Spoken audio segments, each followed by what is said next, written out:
Let us discuss about the importance or significance of the law of diminishing marginal utility. Our first point is useful to the consumer. The law creates awareness among the consumers.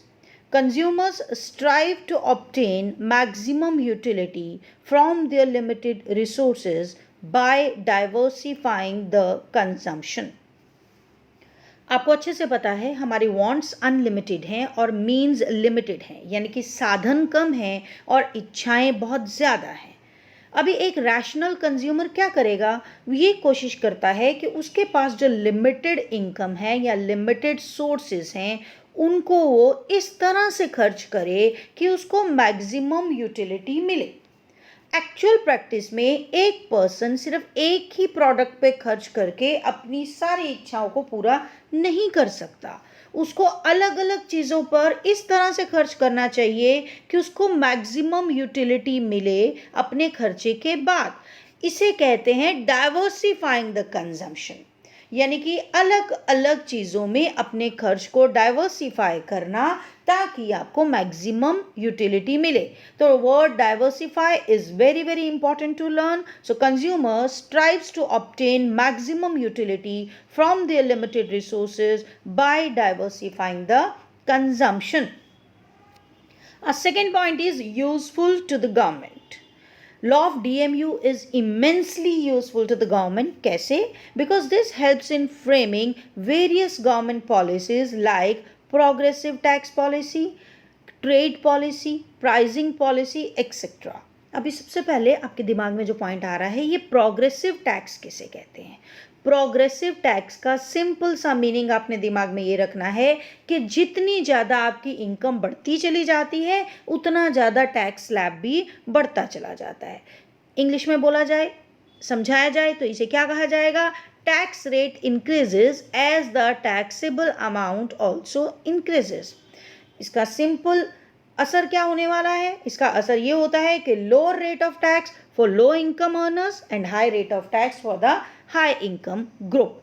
तो that means government जब भी tax policy बनाती है तो वो progressive tax policy बनाने के लिए लॉ ऑफ डीएमयू की हेल्प लेती है। अब आता है ट्रेड पॉलिसी किसे कहा जाता है? ट्रेड पॉलिसी का सीधा सा मतलब रूल्स, रेगुलेशन या एग्रीमेंट जो गवर्नमेंट करती है एक्सपोर्ट एंड इंपोर्ट को करने के लिए इन अ कंट्री, यानी कि हमारा जो फॉरेन ट्रेड होता है उसके लिए गवर्नमेंट जो रूल्स, रेगुलेशन और एग्रीमेंट बनाती है वो भी लॉ ऑफ डीएमयू को ध्यान में रख के बनाती है। इसे कहते हैं ट्रेड पॉलिसी एग्रीमेंट्स। देन आता है प्राइसिंग पॉलिसी। आपने ऑलरेडी पढ़ा है, आपको प्राइसिंग किसी भी चीज़ का डिटर्मिनेशन करने के लिए माइक्रो इकोनॉमिक्स का हेल्प लेना पड़ता है। तो प्राइसिंग पॉलिसी का मतलब it refers to situation when a company sets the price of goods and services. So इन सब चीज़ों का प्राइसिंग सेट करने के लिए, टैक्स स्लैब सेट करने के लिए या ट्रेड पॉलिसीज को फ्रेम करने के लिए गवर्नमेंट लॉ ऑफ डीएमयू का हेल्प लेती है। A third point is basis of paradox of value. अभी paradox of value का मतलब हमें value word को दो तरीकों से समझना है। पहला है value का मतलब कई प्रोडक्ट ऐसी हैं जिनका value in use बहुत ज़्यादा है। फॉर एग्जाम्पल आप value in use की बात करेंगे तो पानी का value in use बहुत ज़्यादा है, सनशाइन का value in use बहुत ज़्यादा है, इनके बिना तो हमारा लाइफ ही नहीं है। तो अगर पानी की बात की जाए तो उसका वैल्यू इन यूज़ तो बहुत ही ज़्यादा है, nobody can live without it. तो अगर वैल्यू इन एक्सचेंज की बात की जाए, यानी कि पानी बेचने की बात की जाए, तो आप मार्केट में 10 रुपये में पानी की बॉटल खरीद सकते हो या फ्री में भी पानी अवेलेबल रहता है। सो इन गुड्स का वैल्यू इन यूज़ तो बहुत ज़्यादा है, लेकिन वैल्यू इन एक्सचेंज जो है वो ज़ीरो भी हो सकता है या काफ़ी कम भी हो सकता है। एग्जाम्पल है वाटर, सनशाइन एक्सेट्रा। अभी दूसरी तरफ ऐसी चीज़ें भी हैं जिनका वैल्यू इन यूज़ तो बहुत कम है, यानी कि हम उनके बिना जिंदा रह सकते हैं। जैसे गोल्ड डाला हुआ है, डायमंड डाला हुआ है, आप कभी ये नहीं कहते हो कि मुझे डायमंड नहीं मिला तो मेरा सांस उखड़ रहा है या मैं मर ही जाऊंगा। तो गोल्ड और डायमंड के बिना आप रह सकते हो। उसका वैल्यू इन यूज़ बहुत कम है, लेकिन इसका वैल्यू इन एक्सचेंज बहुत ज़्यादा है। यानी कि वैल्यू वर्ड जो है पैराडॉक्स सिचुएशन है। पैराडॉक्स ऑफ वैल्यू का मतलब सिंपल सा ये है कि it includes goods that have more value in use and zero or less value in exchange, example water, sunshine, etc. And on the other side, It includes those goods which have more value in exchange but less value in use, for example gold, diamond, etc. Our fourth last point is basis of law of demand.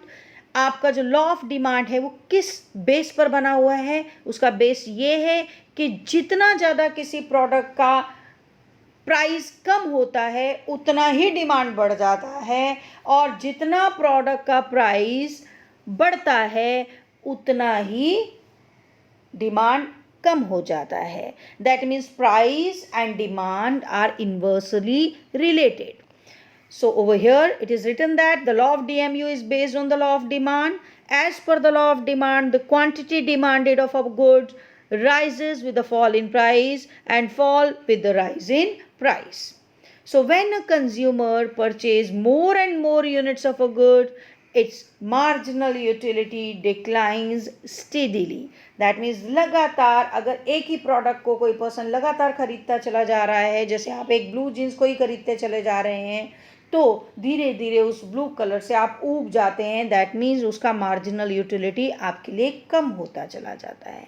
Hence a rational consumer would buy additional units of a commodity only at a lower price. हाँ, कुछ offer आया है, already आपके पास blue jeans है, लेकिन आप सोचते हो कि मुझे ब्लू जीन्स नहीं लेनी है, और मार्केट में अचानक से ऑफर आया है कि 70% ऑफ है, तो आप सोचते हो कि मुझे उसे खरीद के अंदर स्टॉक कर लेना चाहिए. ठीक है, जब ये खराब हो जाएंगी तब मैं उसे निकाल लूँगा पहनने के लिए. So all these are importance of the law of DMU.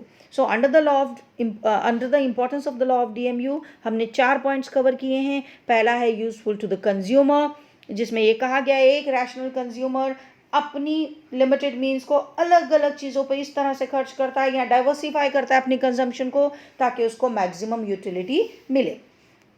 Government के लिए बहुत ज़्यादा यूज़फुल है. क्यों यूज़फुल है? कि गवर्नमेंट जो भी अपनी पॉलिसीज़ बनाती है, चाहे वो टैक्स पॉलिसी हो, ट्रेड पॉलिसी हो या प्राइस पॉलिसी हो, उसे फ्रेम करने के लिए वो DMU के लॉ को अपने माइंड में रखती है.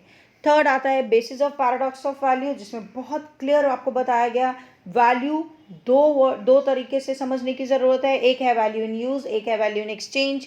वैल्यू इन यूज़ कई चीज़ों का बहुत ज़्यादा है, लेकिन वैल्यू इन एक्सचेंज कम है. और ऑन द अदर हैंड बहुत सारी चीज़ें ऐसी हैं जिनका वैल्यू इन एक्सचेंज बहुत ज़्यादा है, लेकिन वैल्यू इन यूज़ बहुत कम है. देन आता है basis of law of demand. आपका लॉ ऑफ डिमांड भी लॉ ऑफ DMU के ऊपर ही बेस्ड है, या लॉ ऑफ DMU जो है लॉ ऑफ डिमांड के ऊपर बेस्ड है. क्यों? क्योंकि एक कंज्यूमर लगातार एक पर्टिकुलर प्रोडक्ट की ज़्यादा क्वांटिटी तभी खरीदेगा जब आप उसके प्राइस को कम कर देंगे. So law of demand is based on law of diminishing marginal utility. So go through the lecture and learn the answer. Thank you.